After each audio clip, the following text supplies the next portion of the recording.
Assalamualaikum warahmatullahi wabarakatuh. Alhamdulillahi rabbil alamin, nahmaduhu wa nasta'inuhu wa nastaghfiruh wa na'udzu billahi min shururi anfusina, man yahdihillahu fala mudilla lahu wa man yudlil fala hadiya lahu. Ashhadu an la ilaha illallah wa ashhadu anna Muhammadar Rasulullah. Allahumma salli ala sayyidina Muhammad wa ala alihi wa ashabihi ajma'in.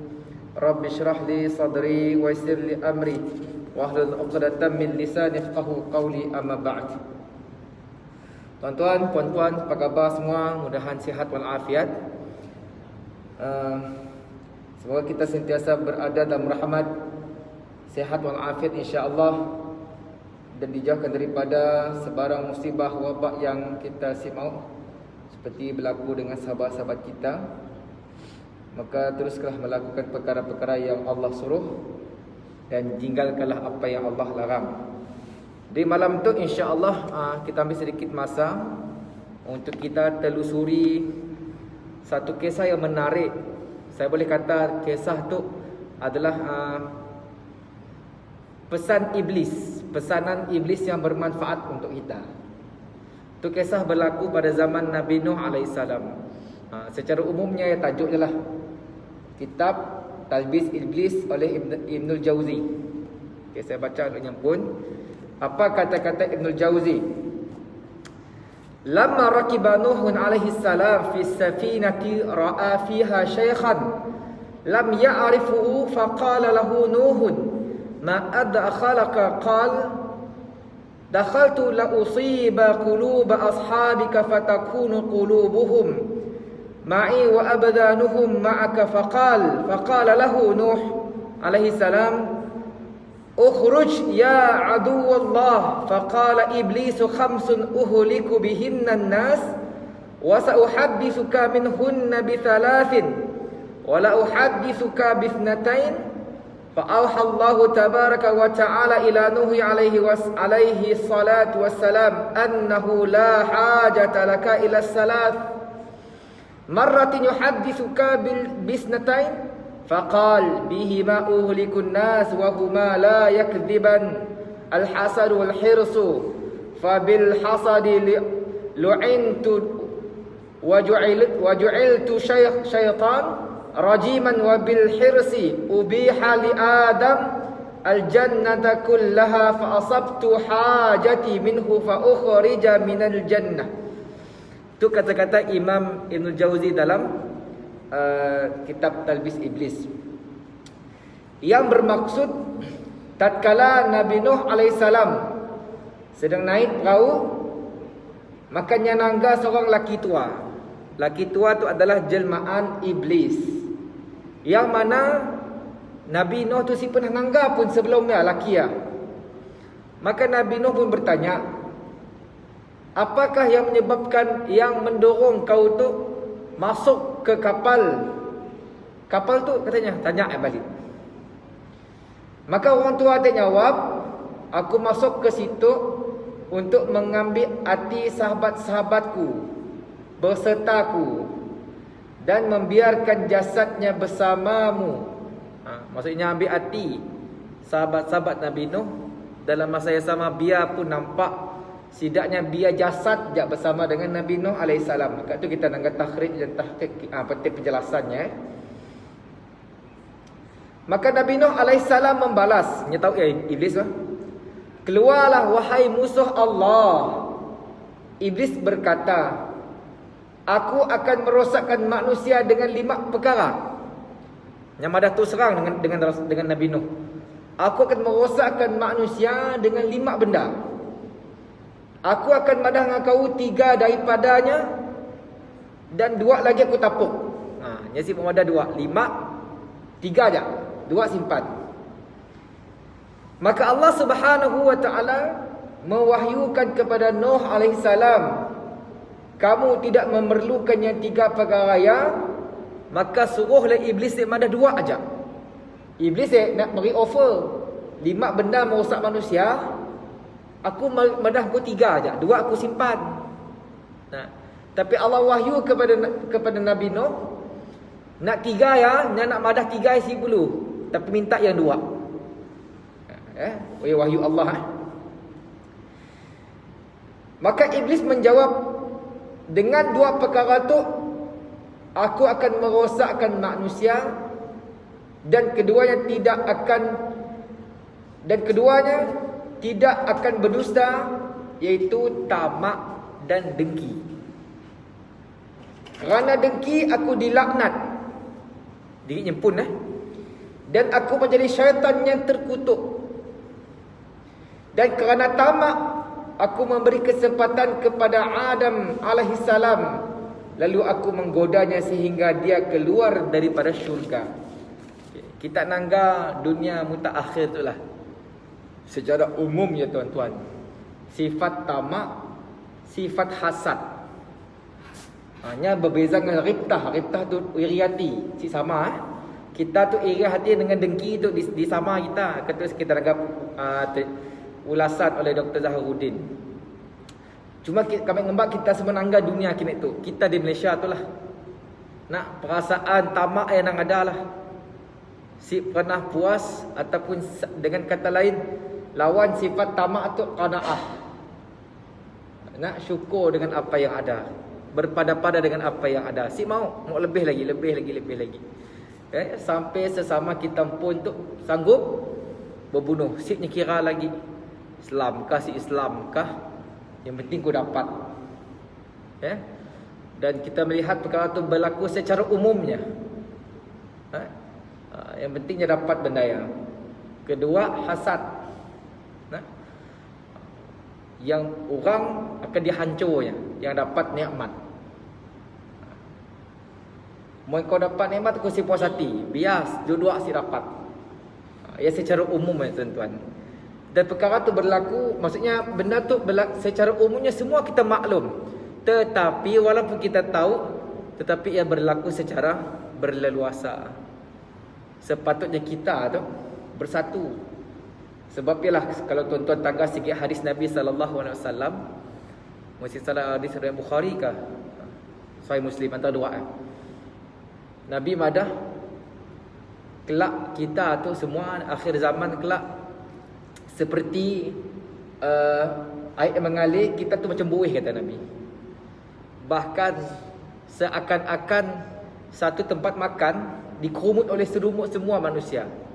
Maka sahabat bertanya, ya Rasulullah, adakah umat Islam saat ya sikit? Kata Nabi, saatnya umat Islam ramai. Tapi kena boleh berlaku macam ya wahan, sifat tahun tadi sukakan keduniaan dan takutkan mati. Yang berkait rapat tuan-tuan cerita tu. Tu berkisar tentang hati tu. Yang dikatakan oleh Imam Al-Ghazali dalam Ihya Ulumuddin macam sigit pusat pemerintahan. Okey. Jadi siapa tu kita meninggalkan tazkiyatun nafs, tapi jangan ni kita lebih gila sampai melupakan akidah, fiqh dan yang lain-lain. Secara umumnya kita nak nangga apa berkena pesanan tu sangat bermanfaat untuk kita pegang. Supaya pesan tu dah lama dah, zaman Nabi Nuh dah cerita tu. Tapi berlaku sesama kita tu orang Islam, orang agama. Dua perkara yang boleh merosakkan dan menjahanamkan manusia ke arah lembah kejahatan. Dua perkara tu adalah tamak dan juga hasad dengki. Tu diberitahu oleh syaitan pun madah tu. Bahkan Allah madah jangan minta yang 3 ya, minta yang 2 yang tak tapuk. Bermaksud secara kefahaman kita, bila syaitan madah aku madah 3 aja, 2 aku tapuk, bermaksud yang 2 tu lebih penting. Saya ngambil satu analogi yang si bapa tepat tapi boleh pakai lah. Bila guru silat ngajar silat kita, ada 20 bunga, buah pukulan. Yang ngajar kita 18 je, 2 simpan, 2 pukulan marut dah. Mungkin kita lawan toke, 2 keluarnya, habis, checkmate. Nah, ya analogi mudah lah. Nah, jadi Allah wahyu dengan Nabi Nuh minta yang 2 ya. Minta yang 2, apa benda yang 2 ya? Maksudnya 3 tadi, yang 1, 2, 3 yang asalnya nak dipadah oleh syaitan dia tidak berapa rosak gila manusia entamnya, tapi 2 tu memang hancur, iaitu tamak dan hasad dengki. Dan benda tu berlaku ketika mana iblis tu menyamar menjadi seorang lelaki tua. Kita tahu peristiwa banjir besar. Wallahu alam, kalau kita tangga perbahasan, ada madah banjir besar tu berlaku di penempatan Nabi Nuh aja, ada madah berlaku seluruh dunia. Yang Allah hapuskan semua umat manusia, termasuklah isteri dan salah seorang anak Nabi Nuh. Daripada 4 ke 3, seorang ni dah kufur, kafir sia, mati keadaan yang syirik kepada Allah Subhanahu wa taala. Walaupun bapaknya nak nyelamatnya, walaupun perbahasan berkenaan anak panjanglah. Di antara sebab Nabi Nuh siapa mari kita syafaat ni, kerana cerita tu lah, ceritanya nak marah dengan Allah. Marah dengan Allah dalam Al-Quran, kena Allah janji nak selamat keluarganya, tapi kena ketikanya minta Allah selamatkan anak ketika banjir si berlaku. Jadi ulama-ulama tafsir membahas bercerita ya, bila ada anakku bukan bermaksud anaknya macam berlaku dengan Abu Talib dengan Rasulullah. Bila orang Madinah nanya, siapa tu? Tu anakku. Sebenarnya anak yang bukan bermaksud anak, tetapi anak saudara. Ia perbahasan panjang lah. Dia cerita sikit lah tentang Nabi Nuh AS. Kerana keengganan dan kesombongan dalam menerima dakwah yang dibawa oleh Nabi Nuh AS selama 950 tahun, Allah Subhanahu wa taala telah menimpakan ke atas umat Nabi Nuh AS banjir yang amat besar dan dahsyat, sehingga menenggelamkan seluruh umatnya termasuk isterinya dan anaknya. Kisah tu ada di dalam Al-Quran. Cuma kita menangkan detailnya banyak dalam Israiliyat lah. Nak nyari 3 tingkat, atas kali burung, nak di bawah sekali ya manusia, tengah tu binatang, macam-macam lah kisahnya. Ya Israiliyat kebanyakannya. Tapi kalau kisah Israiliyat ya si bertentangan dengan akidah kita, sekadar untuk penceritaan, maka tidak menjadi masalah. Kelak satu masa saya akan ambil sikit masa untuk kita cek which one kisah-kisah Israiliyat yang boleh kita pegang, which one kisah Israiliyat yang kita siapat ambil. Contoh kisah Israiliyat yang siapat dipegang menjadi hujah dalam perkara akidah, perkara-perkara tentang hari kiamat, siapat dipegang. Tapi kalau konsep penceritaan, cerita-cerita yang berkaitan dengan akidah, mengacu pasal hukum hakam, maka ia dibenarkan. Sebab ada orang yang kurang berhati-hati, asal kisah Israiliyat juga habis diceritanya sehingga boleh menjadi pegangan. Okey, kita lihat sedikit ulasan daripada doktor berkenaan dengan apa itu tamak. Walaupun kita tahu tamak yang apa tuan-tuan, sampai orang tua kita madah orang tamak selalu rugi nak bagaikan bayang dengan bagaikan anjing dengan bayang-bayang. Dulu lagi kecil-kecil 80-an lo selalu iklan keluar. Iklan itu biar kita tahu bila kita madah bagaikan anjing dengan bayang. Maksudnya tahu cerita ya. Zaman 80-an lo ATM. Nah, keluarlah anjing dengan bayang-bayang dia. Dilepas digonggong ya. Mbaknya sigit apa tak gigitnya tulang. Bila dengarkan air, ada gigit tulang. Nya mau ambil tulang ah, lepasnya mulalah siapa juga. Ya. Kita anggap satu analogi zaman kita dulu mari 80-an yang mudah untuk kita faham. Nah, jadi tamak tu tuan-tuan, kita tahu ceritanya, cuma sekadar ulang kaji supaya kita tu si berlaku dengan kita pun. Tamak bermaksud satu kehendak yang melampau-lampau sehingga kita mengenepikan hukum hakam. Nah, sikit lagi tuan-tuan kena ingat, kita berdoa pada Allah Subhanahu wa taala itu tambah saya. Kita berdoa pada Allah lebih kepada keperluan, bukan kehendak. Sedangkan kebanyakan kita tu lebih kepada kehendak. Selalunya yang Allah kurniakan kepada kita adalah keperluan kita. Memang kehendak kita tu ada juga Allah beri, tapi selalunya nyasikan beri. Contohnya nak kehendak kita, mau tanya kehendak nak, kita akan minta lebih lagi. Mau kereta bukan kereta aja, mau yang besar, yang selesa, kehendak nak yang dah besar selesa, minyak murah, spare part murah, kehendak kita semua ya. Walaupun nyasi ada alam realiti, kehendak. Sedangkan keperluan kita hanya satu kenderaan yang boleh membawa kita daripada point A ke point B. Okey? Jadi tamak tu tuan-tuan, mok lagi sehingga mengenepikan hukum hakam halal dan haram. Secara umumnya, syaitan telah menusuk jarum halus, iaitu tamak kepada Nabi Adam. Tu disebut oleh syaitan dengan Nabi Adam. Bukankah kita tahu Nabi Adam diagak oleh syaitan yang madah kau mau tinggal lama asyik dalam syurga. Kau mau tinggal lama, ya buah ya. Maka tusukan jarum halus tu oleh iblis tu kepada Nabi Adam, supaya kekal lamanya pun manusia nak. Memangnya maksum, tetapi benda tu jelas dalam suratul Baqarah disebut. Kita sebab menafikan madah Nabi itu si malah salah, tapi kesalahannya Allah sebut dalam Quran secara jelas. Siapa ditafsir kita dengan kefahaman lain. Cuma kita nak madah bahawasanya itu ada satu sikap yang merosakkan manusia. Sehingga kita nangan Nabi Adam alaihissalam kerana tipu daya, kerana bisikan, tusukan jarum iblis tadi sampainya sanggup melanggar perintah Allah Subhanahu wa taala untuk tidak mendekati pohonnya. Mungkin kita tu popular dengan perkataan khuldi. Sebenarnya pokok aja ada nama.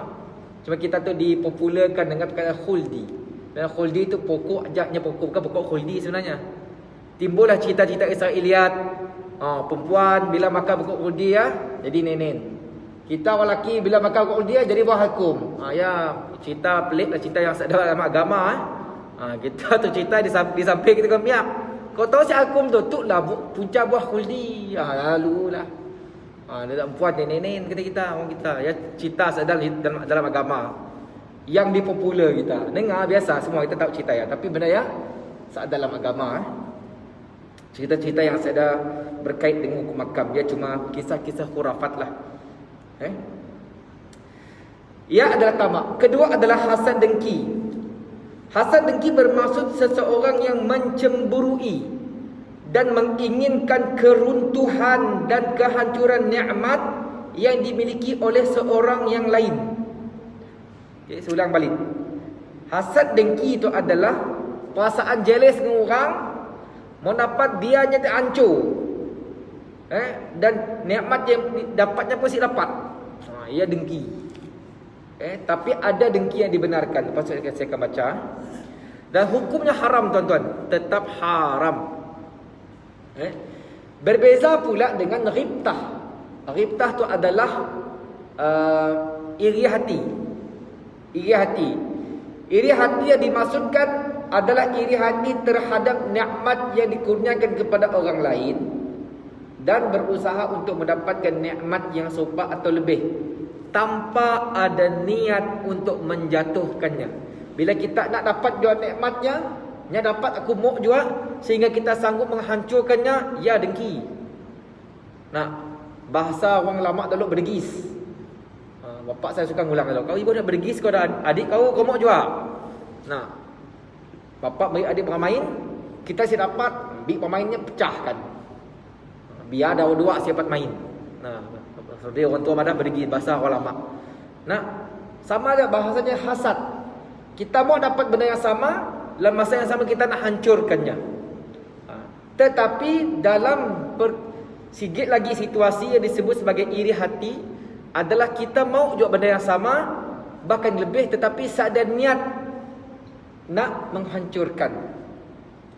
Dan mungkin kita nak kebanyakan ulama-ulama akhlak yang membicarakan ia disebut sebagai hukumnya harus iri hati tadi, terutama dalam urusan dunia.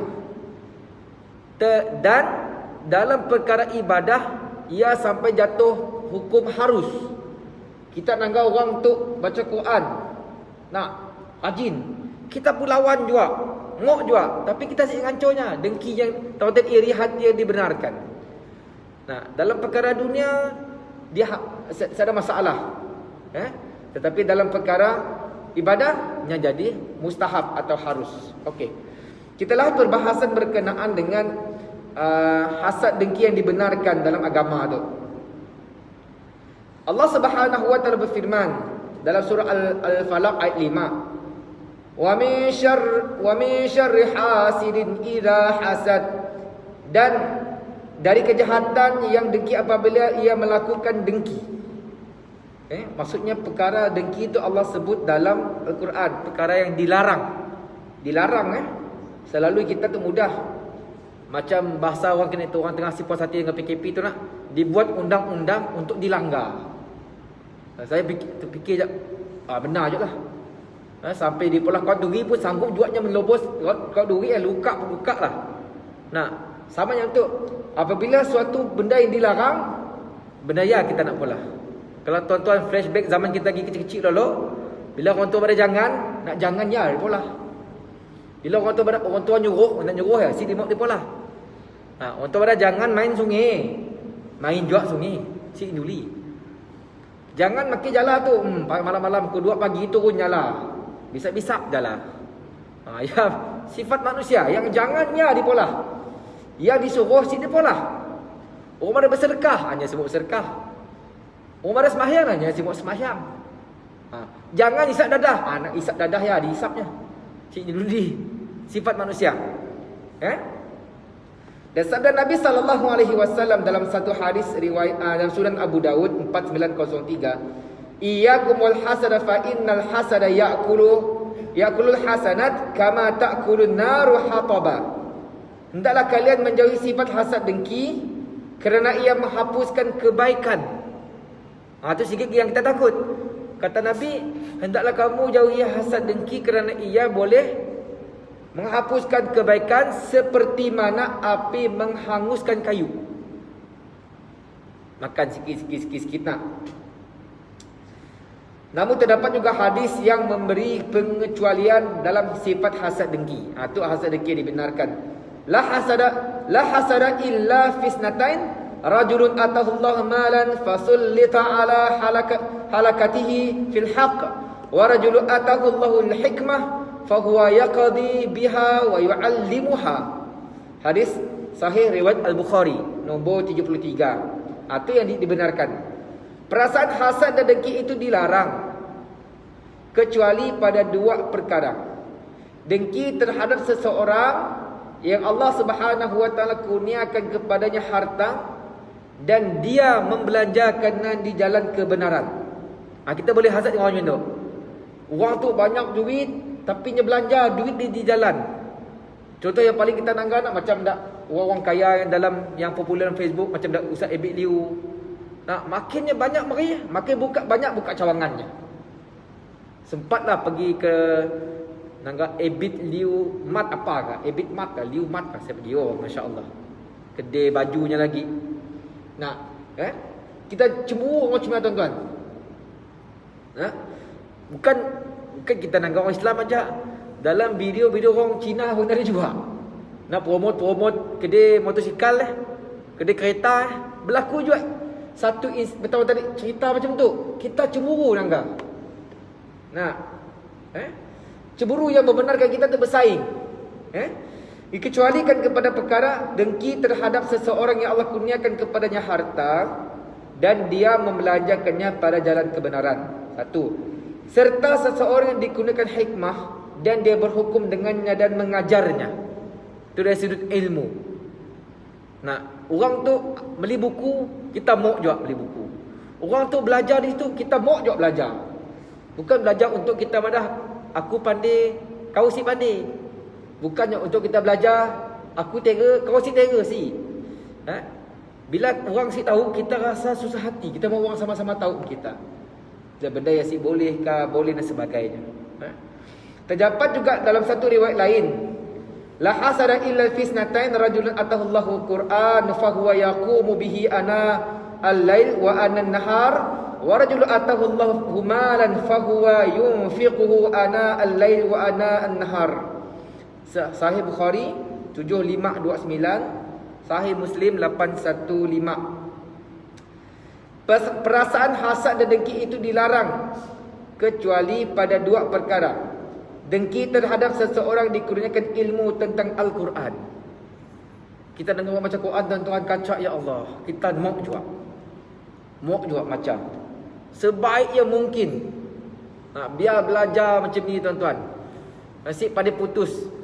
Cuma kena tu zaman kena tu je berubah. Si macam zaman dulu, zaman dulu mari mun si nangis, si sah. Mun sebelah kapit lagi dahsyat, tuan-tuan, nak ngaji Sebelum ngaji ngangkut air lo di sungai. Dah je kapit nun ya tanggak ke debah nun. Ngangkut air lo. Dah penuh tuan tadi jabe guru ngaji bawa sat ngaji. Dah peluh-peluh boleh. Sama dulu nak kena tu ngaji online tu orang si mau. Kita lagi mudah ngaji online, tuan-tuan.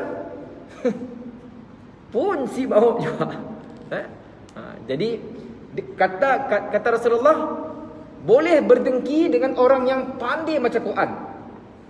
Bacaannya hebat, dikurniakan ilmu tentang Al-Quran, dan dia membacanya sepanjang malam dan siang.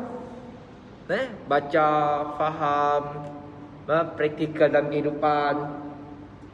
Yang kedua, dengki terhadap seseorang yang dikurniakan harta dan dia meninfakkan. Ada harta, tuan-tuan, gunalah di jalan kebaikan. Kita kata orang kelakar mudah, tapi praktis susah. Seperti kita kena praktis, tuan-tuan.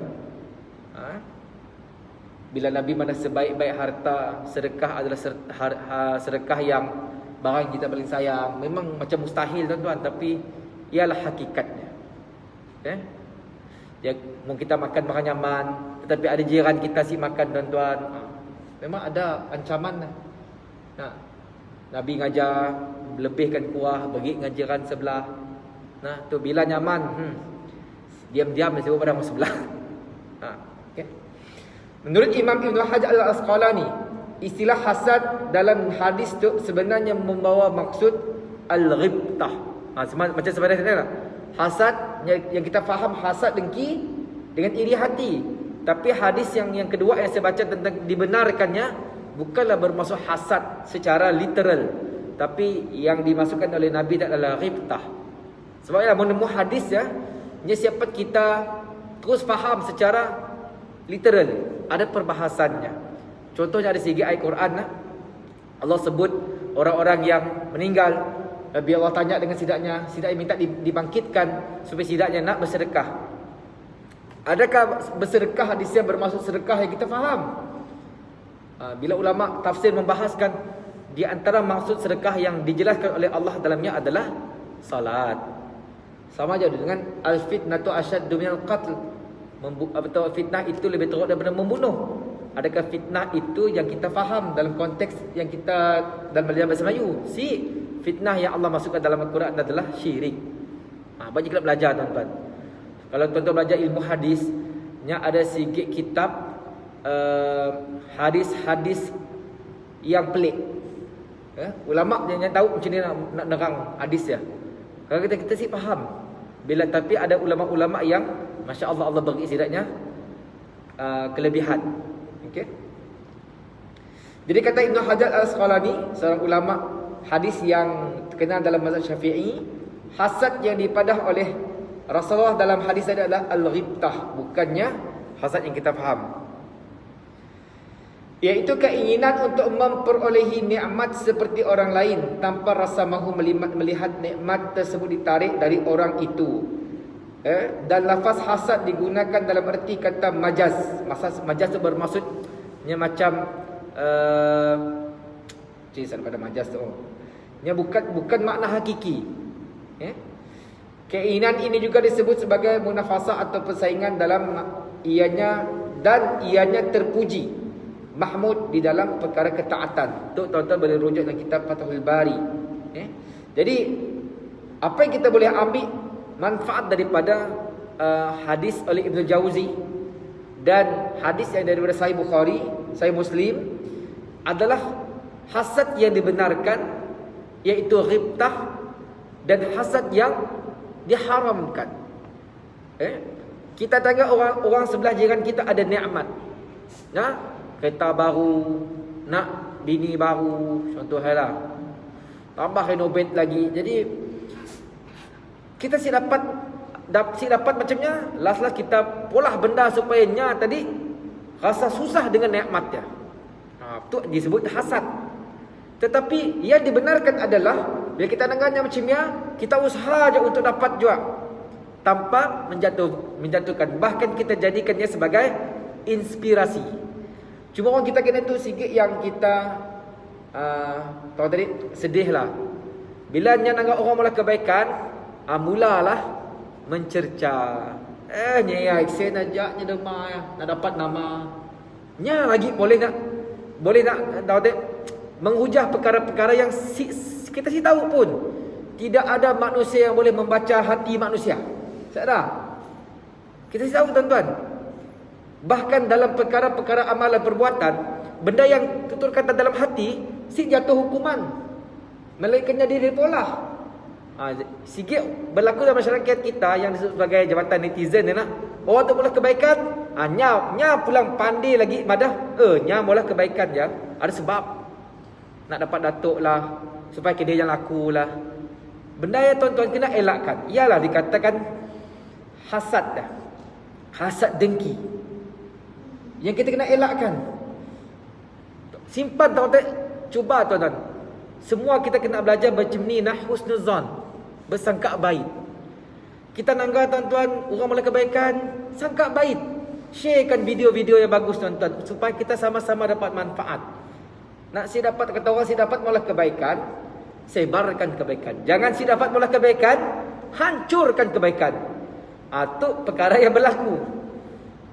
Bukalah Facebook tangga kita, ada aja. Ada aja. Okay. Menurut Syekh Badruddin Al-Aini pula, Imam Al-Bukhari mengeluarkan lafaz hasad ini dari makna yang hakiki kepada makna majaz. Dan kerana itulah Imam Bukhari meletakkan hadis itu di bawah tajuk Al-I'tibad fil al-ilm wal al-hikmah, keinginan untuk memperolehi nikmat ilmu dan hikmah. Jadi tuan-tuan, sikit lagi saya nak madah lah.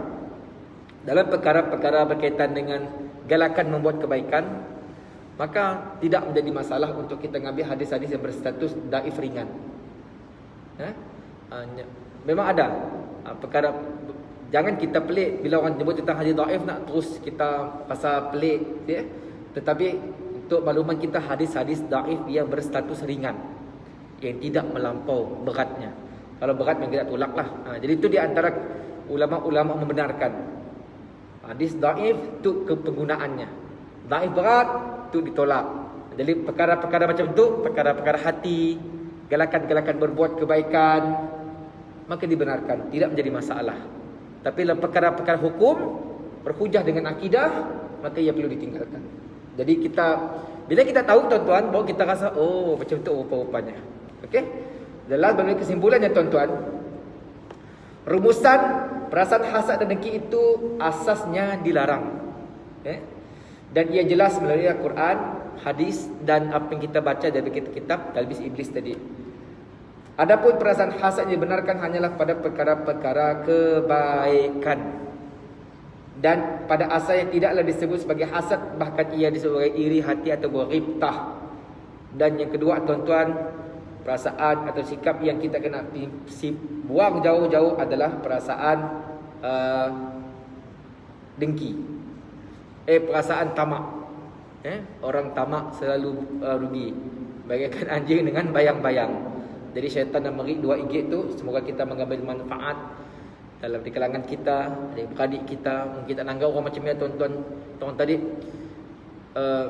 berpesan-pesanlah dengan kesabaran, berpesan-pesanlah dengan kebenaran. Allah SWT dalam surah Al-Asna, kita nanggau di kalangan adik kakak kita, benda tu berlaku, masyarakat kita hindarilah. Okey, kami saya ajak, lepas tu kita buka sikit kalau ada soalan lah, masa dah kita tutup. Allahu a'lam.